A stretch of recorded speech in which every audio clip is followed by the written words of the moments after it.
Picture this, 40,000 men versus 100,000. You might be thinking, no way. But this wasn't your average army. It was led by a guy named Alexander, who at 20 was just a kid, but soon everyone would know him as Alexander the Great. He took that army, ragtag group of Macedonians against the richest, most powerful empire on earth. And here's what happened next. Alexander wasn't born into power. Well, actually, he was. Born in 356 BC in the ancient kingdom of Macedonia, he wasn't some pampered prince. No, his dad, King Philip II, was a warrior. He'd conquered most of Greece and made it into a league ruled by Macedonia. But being a boy, Alexander loved hearing stories of heroes, gods, and monsters, which is why, when he was 14, his mom sent him off to study under the famous philosopher Aristotle. There, he learned about science, war, animals, plants, philosophy, and most importantly, how to think like a leader. Now, years later, his father dead, he was king. Most thought that Alexander, too young and inexperienced, wouldn't last. They were wrong. When some Greek states tried to break away from the League, Alexander went straight to work crushing them. Then he turned his attention to the east and to the great riches of the Persian Empire. Everyone said Macedonia couldn't win. They were wrong. Again, in 334 BC, Alexander crossed into Asia with only 40,000 men. They charged right into the Persian army, 10 times their size. At the Battle of Granicus River, the Persians almost won, but Alexander escaped with only 8,000 men. Yet the next year, he did something crazy. He attacked the heart of the Persian Empire. One by one, the mighty cities of the Persian Empire fell. He rolled into every town like a force of nature. The citizens cowered before him. They watched as his elite soldiers, the 7-foot-tall axe-wielding Argives, swept into town, and then the rest of his diverse army followed behind. There were cavalry troops known as companions, the foot soldiers, the light infantry, and more. Alexander brought them all together. To win battles, he used military tactics he'd learned from his father and his teacher. And with each victory, his legend grew. In Egypt, people called him a god, so much so that they crowned him pharaoh. He even started his own dynasty there. He founded a new city by the Nile and named it Alexandria. Later, there would be more than 20 cities named after Alexander around the world. But back then, Alexander was on a mission. He wanted to reach the edge of the world. In 332 BC, he and his army were in Babylon. Across the river stood the city's governor, a woman named Shamsi, daughter of the former king. She could have easily given up. Her father had already fled, but instead she organized resistance. As Alexander approached the city, her army blocked his path. But as he reached the temple of the god Marduk, something incredible happened. She met him there. But instead of fighting, the two talked. Some say she tempted Alexander, trying to get him to sleep with her. Others say she simply surrendered the city. Either way, it was soon under Macedonian control. The conquest of the Persian Empire was going better than anyone had imagined.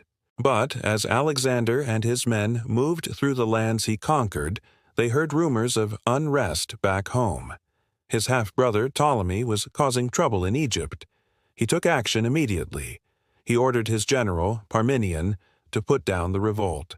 That general, along with 700 soldiers, was gone for 2 years. All that time, the rest of Alexander's army stayed in the field. That meant no farming, no trading. The soldiers became tired, hungry, and homesick. They wanted to return to Greece, to their families and friends. Some deserted, while others stuck around, eager for plunder and loot, less so eager to fight. Alexander felt it too. After years of non-stop war, his men were exhausted. But wait, before we move on, let us know in the comments if you think you could conquer the Persian Empire. In 331 BC, Alexander and his men were at the Battle of Gaugamela in northern Iraq. He faced Darius again, the once and future king of the Persian Empire. This time, Darius had 6,000 chariots, 2,000 cavalry, and 100 elephants. But Alexander wasn't worried. He set up his army in a horseshoe shape and used light infantry first to wear the Persians down. Then he unleashed the heavy cavalry. Together, they overwhelmed the Persians. But here's the thing. Darius ran away. Yes, again, he might have been afraid, but we don't know for sure. Some historians say he tripped while escaping. According to Plutarch, a Greek biographer from the 1st century AD, an ox-goer fell out of a tree and landed on his head, killing him.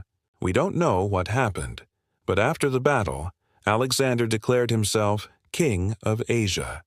He might have stopped there, but his soldiers, tired and hungry, refused to march any further. Without enough food, they couldn't fight.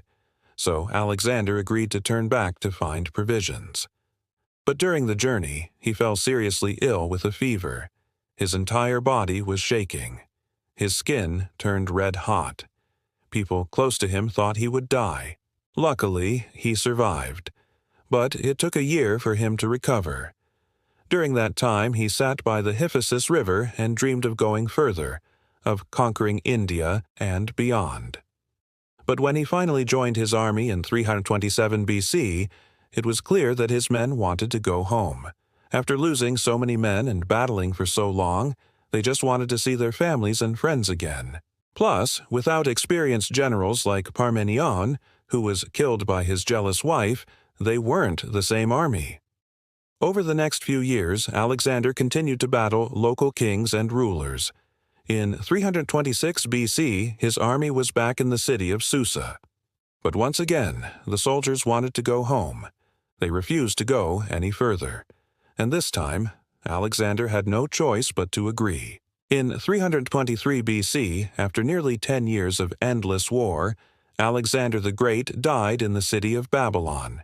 He was just 32 years old. No one knows for sure what killed him, whether it was poison, a deadly disease, exhaustion from years of battle, or maybe a combination of all three. But here's what we do know. He never lost a single battle. He built an empire that stretched from Greece to Egypt, across Persia to India, the largest the world had ever seen at the time. But as soon as he was gone, it fell apart, divided among his generals. Alexander's name still echoes through history. A man who lived fast, fought hard, and died young. A legend who chased immortality and, in a way, found it. Now tell us in the comments, what do you think Alexander's greatest accomplishment was? Was it founding cities around the world or defeating the Persian Empire? Don't forget to hit the subscribe button for more videos, and thanks for watching.